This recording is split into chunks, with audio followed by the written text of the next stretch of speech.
I have watched people spend decades trying to solve the wrong problem. They think the danger in retirement is low returns. They think the danger is a bad stock pick, a market correction, a stubborn interest rate, an election, a war, a recession, or a headline designed to frighten them into motion. Those things matter, but they are not the first leak in the boat. The first leak is quieter than that. It is the moment a retiree signs a tax return believing the return is finished simply because it has been filed. That mistake is costing older Americans real money every single year. I want you to picture a woman named Barbara. She is 67 years old. She spent 28 years working for the post office. She lives in Ohio. She has a pension. She has Social Security. She does what responsible people do. Every April, she gathers her forms, hands them to the same preparer she has trusted for years, pays what the return says she owes, and moves on with her life.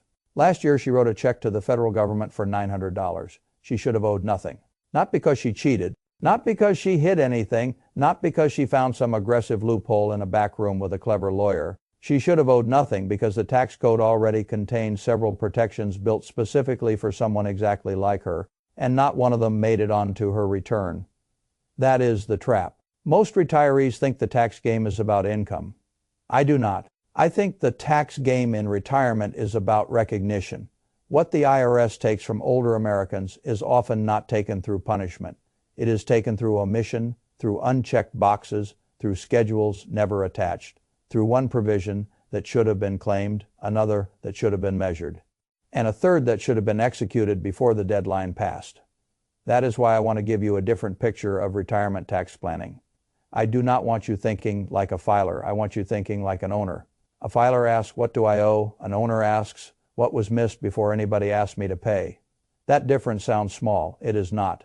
That difference is the whole game. If you understand what I am about to show you, you will stop looking at your return as a receipt and start looking at it as a checklist. And once you do that, you will see that many retirees are not overpaying because they are reckless. They are overpaying because nobody showed them where the checklist lives. I have spent my life looking for systems that quietly move money from the impatient to the patient, from the distracted to the disciplined, from the person reacting late to the person who built a process early. Retirement taxes are no different.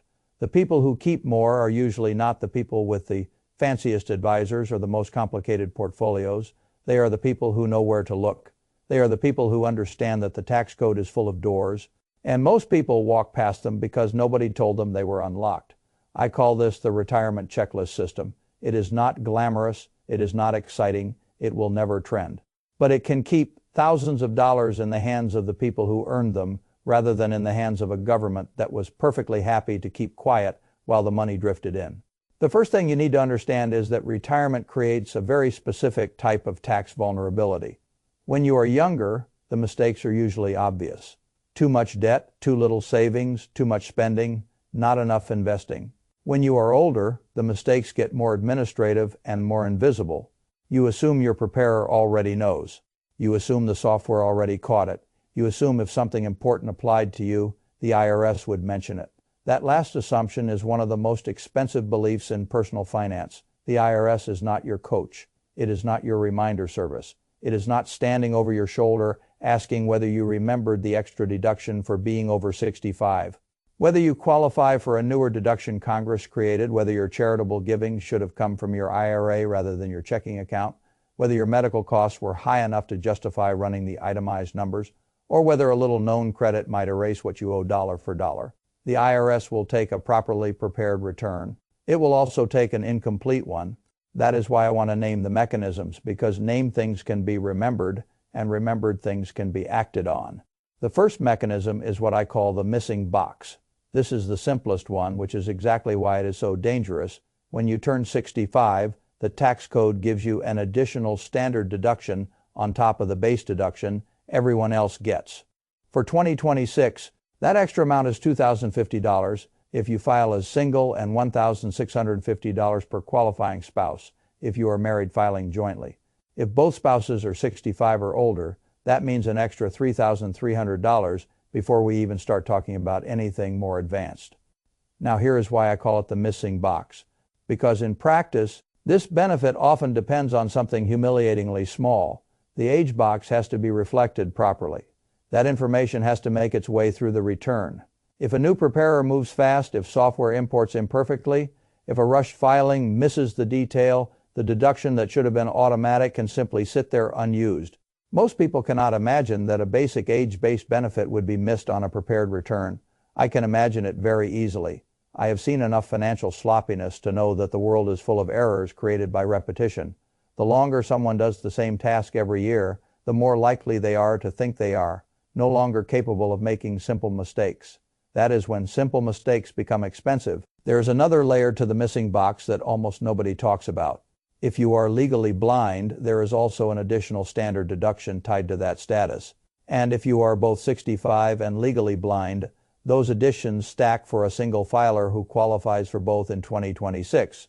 That can mean an extra $4,100 on top of the base deduction. Think about what that means. A retiree can lose money not because they misunderstood a sophisticated transaction, but because two small indicators on a tax return were never verified. That is not tax brilliance. That is checklist failure. The second mechanism is what I call the bonus line. This one matters because it is new, temporary, and therefore easier to miss. The tax code now contains a senior bonus deduction created by legislation signed in 2025. If you are 65 or older, you may deduct an additional $6,000 from taxable income. If you are married and both spouses qualify, that can become $12,000 combined. It is available whether you take the standard deduction or itemize, which is precisely what makes it so powerful for ordinary retirees. Most older Americans do not itemize, they still qualify. There are income limits below $75,000 for single filers and $150,000 for married couples. Filing jointly, the full amount generally applies above those levels. It phases out. It is claimed on a new schedule. It is available only for tax years 2025 through 2028. Read that again in plain English. A temporary deduction created for people over 65 can reduce taxable income by $6,000 per eligible person. And because it is new, many preparers and many pieces of software are not treating it as a reflex yet. That is why the bonus line is so important. Temporary benefits are where the inattentive system leaks the most. Now let me show you how the checklist system starts to compound. Take a married couple, both 66, with modified adjusted gross income around $80,000. Their base standard deduction in 2026 is $32,200. Add the extra age base standard deduction for both spouses, another $3,300. Add the senior bonus deduction, another $12,000. You are now looking at $47,500 of deduction capacity before $1 of income is taxed. Do you understand what that means for an ordinary retired couple with a pension, Social Security, and a modest draw from savings? It means the difference between, I guess this is what I owe, and why am I paying anything at all? That is what I mean when I say older Americans are often not fighting a money problem first. They are fighting a recognition problem. The third mechanism is what I call the clean transfer. This one is more powerful than a deduction because it changes what shows up in income at all. If you are 70 and a half or older and you own a traditional IRA, you can make what is called a qualified charitable distribution. That means money goes directly from the IRA custodian to a qualifying charity. It never lands in your checking account. First, it does not get routed through your personal cash flow. It goes from the IRA to the charity in one clean motion. Why do I care about that structure so much? Because structure decides tax outcomes. If the money goes directly, it can be excluded from taxable income. It does not swell your adjusted gross income. It does not make more of your Social Security taxable. It does not push you more aggressively toward Medicare premium surcharges. And in many cases, it counts toward your required minimum distribution for the year. That is not a detail. That is the whole point. Consider a retiree who must take $14,000 from a traditional IRA as a required minimum distribution, and who already gives $2,000 to charity every year. If that person pulls the full $14,000 into the bank account first and then writes a check to the church, the full $14,000 is taxable income. Only later does the charitable impulse show up, and often it does not help nearly as much as people think. But if that same $2,000 moves directly from the IRA to the charity before the year ends, then that portion never fattens taxable income in the first place. The charity receives the same money, the retiree fulfills part of the RMD, but the tax picture is cleaner, leaner, and often much more favorable. In 2026, the amount that can be transferred this way is very large, up to $111,000 per person. Most retirees will never need a fraction of that capacity, but the existence of the rule tells you something important. The tax code is full of pathways for people who act before the money hits the wrong place. That is why I call it the clean transfer. Once the money touches your bank account, much of the magic is gone. That is true in investing, it is true in business, and it is true in taxes. The fourth mechanism is what I call the medical stack. This is where older Americans routinely underestimate themselves. Retirees often say, "I do not itemize, so medical deductions are not relevant to me." That statement sounds efficient. It is usually lazy. The actual rule is that unreimbursed medical expenses above 7.5% of adjusted gross income may be deductible. If you itemize, that threshold is not theoretical. It is not 10%. It is 7.5%.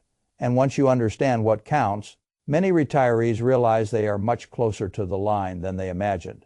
Medicare Part B premiums count. Medicare Part D premiums count.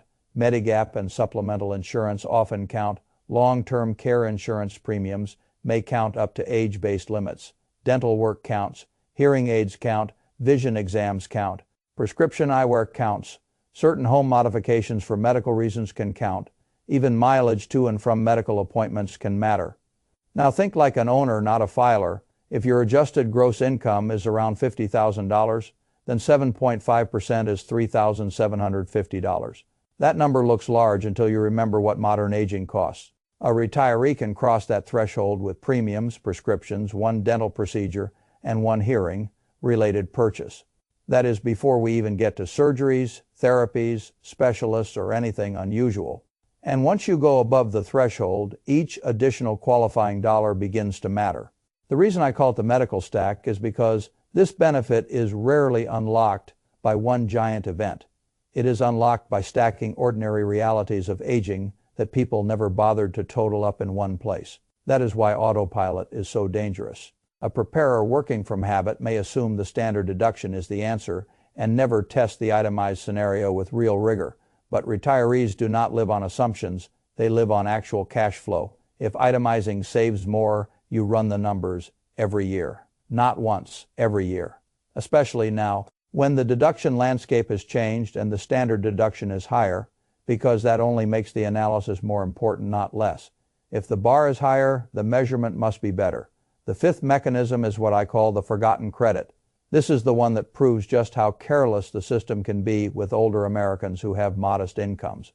There is a credit for the elderly or disabled that has existed for years and that many eligible people have never seen on their returns. Not a deduction, a credit, a direct reduction in tax liability. Depending on the facts, it can be worth between $3,750 and $7,500 in the framework described by the source material. That matters because deductions reduce taxable income, credits reduce what you owe.